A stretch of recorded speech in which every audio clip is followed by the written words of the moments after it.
It's America's #1 hobby. Did you know that?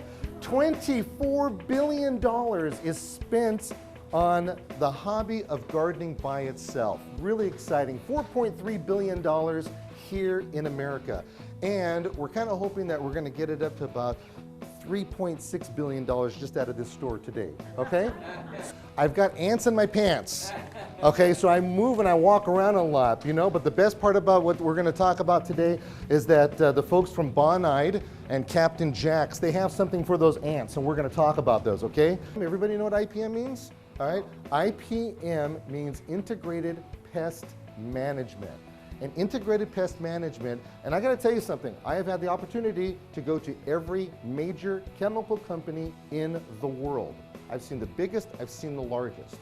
Every one of them believes in IPM, integrated pest management. You do whatever you can naturally, organically, biologically first, and then you slowly introduce those things into the yard and garden that are necessary for controlling those pests. Captain Jack's Dead Bug Brew. This right here is something that you could take and you could apply it just about any plant that you have. And the best part about it is that when you end up spraying it, you're not going to end up having an ear fall off or a nose grow extra long or anything like that. So this is your go-to safe chemical for you to use. This Slug Magic, any moisture that's out there, the slugs and snails, they're going to come out, right? This is pet friendly, 100% pet friendly. Everybody's got to have this. I'm not kidding, and it works. That's the best part about it. You take it, you've used it before? Have you used it? Yeah. Seeds, little tiny seeds. Who has ever taken seeds and sown them and then they just gotten clumped up into one area and not another area? And then you have to go back, and what's this thinning out process all about, right? You paid the money for the seeds, you want them all to grow, and all of a sudden we got to thin them out? That's ridiculous. What you could do is you can get yourself some sand.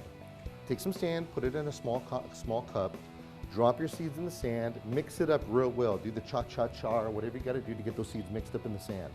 Then you can come through and then you could sprinkle it out wherever you're sowing your seeds at.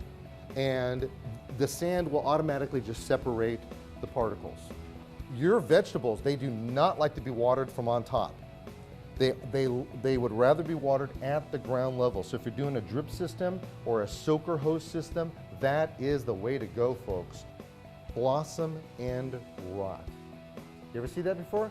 All right, you look at the bottom of a tomato and it's flat, it's got this really grotesque leathery kind of thing on the bottom. Yeah, that's called blossom and rot. Normally, well not normally, the go-to thing that we usually say is that blossom and rot manifests itself because there's not enough calcium in the soil.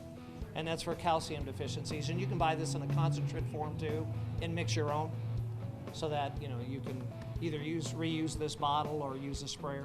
Calcium is readily needed in our soils. It's a trace element. But rot stop, that's what will prevent blossom and rot. Absolutely. Gypsum would be a source of calcium. There are two different major types of tomatoes. There's what they call determinate, it's in their growth pattern. Determinate and indeterminate. Indeterminate plants are those that grow throughout, you'll get tomatoes throughout the whole season. You'll get them in June, July, August, September, October till the plant dies out. The determinate type.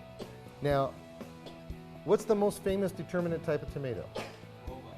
Absolutely, Roma tomato. And the reason why it's the most famous is because when you want salsa, you want to make salsa right now. I'd like to address one of your questions though about how to get started. And the magic's in the soil. Any type of planter mix or organic material, and they have many choices here. And what you should do is identify the folks in the nursery here like Chris who runs their bedding plant, their vegetable department. What do ants do to vegetable gardens? Well, ants are actually, normally they're a byproduct of something else that's going on. Now let me give you an example. You may have an infestation of aphids. Aphids are sucking insects. And these sucking insects suck and they spit. So what they spit out ends up being a honeydew-like material. It's sweet.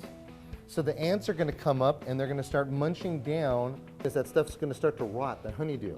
and it's going to turn into something called black sooty mold. All right, now you got another problem. You got aphids, you've got ants, you've got the honeybee, you've got black sooty mold. I mean, it just keeps on going. Okay, the hardest part for me when it comes to gardening is I'm not really sure when my vegetables are ready to be picked. Okay. When are your vegetables ready to pick? Anybody got a clue? When you're hungry. I have a deal with my wife. This is the way I work it in my house.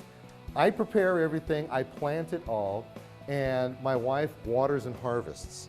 And where's the switch that turns them ripe?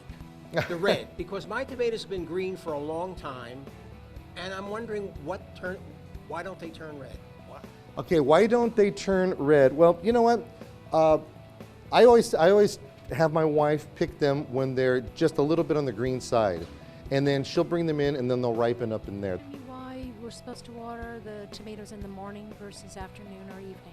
Great question. Why do we water early in the morning tomatoes, or any plant for that matter, in the morning as opposed to the evening? You don't ever want to water in the afternoon or evening. And the reason, there's a lot of reasons. Evaporation is one reason. You water the plants, it just evaporates too quick. Number two, your water the water droplets end up becoming like a magnifying glass, and it'll actually burn the leaf surface of your plants if you're doing a sprinkler system or something. In the evening, it sits there all night and has a chance for disease and fungus to start generating itself within the soil surface and stuff, and that's a big problem for the plants as well. So early in the morning is absolute. Let's put it this way: anytime you're wearing your bunny slippers, get out there and water. Yeah, get out there and water. Thank you. And talking about preparing soil, how important is crop rotation? Do not plant your tomatoes in the same spot every year. Do not plant your squash in the same spot every year. Do not plant your corn in the same spot every year. Do you see a theme here? And the reason being is because that plant keeps on slurping up the same exact nutrients each year. And the chances of you fortifying exactly the way that it needs to be fortified each year is pretty slim. So what we do is that we rotate these crops and we put other crops in there that may take different types of nutrients, plus they'll put nutrients back into the soil.